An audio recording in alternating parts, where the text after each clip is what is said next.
কথা ধারাবাহিকের নতুন পর্বে দেখা যায় যে জুনিকে বাড়ি থেকে বের করে দিতে গেলে আক্কির হাতে সিঁদুর তুলে দিল দাদু। চমকে উঠল চিত্রা। কলেজে জুনির সাথে হওয়া ঘটনাটা কিছুতেই মেনে সেটা অঙ্কিতের মা সব দোষ কথাকে দিয়ে বলছে এই কথাই আমার ছেলের পেছনে জুনিকে লাগিয়ে দিয়েছে। কোনো কথা না বলে মেজো কাকির অপমান নীরবে সহ্য করতে থাকে দেখে বাড়ির সবে চিত্রাকে থামাতে চেষ্টা করলে ও সে থামে না। এক পর্যায়ে চিত্রা বলে আজই কথার বোন জুনিকে এই বাড়ি থেকে তাড়িয়ে দিতে হবে।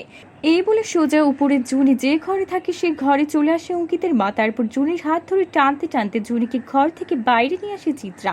কথা সহ বাড়ির সবাই বাধা দেওয়ার চেষ্টা করলেও কারো কোনো কথা শোনে না অঙ্কিতের মা। তারপর জুনিকে জোর করে টেনে নিয়ে বাড়ির বাইরে বের করে দিতে গেলে সেখানে চলে আসে কর্তা দাদু।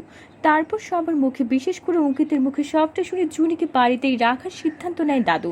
তাহলে কি এবার অঙ্কিতের সিদ্ধান্ত অনুযায়ী জুনিকে বিয়ে করার জন্য অঙ্কিতের হাতে সিঁদুরের কৌটো তুলে দিয়ে জুনিকে এ বাড়িতে রেখে দেবে দাদু, নাকি জুনিকে সিঁদুর পরানোর আগে তার আগে অঙ্কিতের হাত ধরে ফেলবে চিত্রা? তো বন্ধুরা, কি হবে এবার? এক্ষুনি একটা লাইক দিয়ে এবং কমেন্ট করে জানিয়ে দাও তোমাদের মতামত। ধন্যবাদ।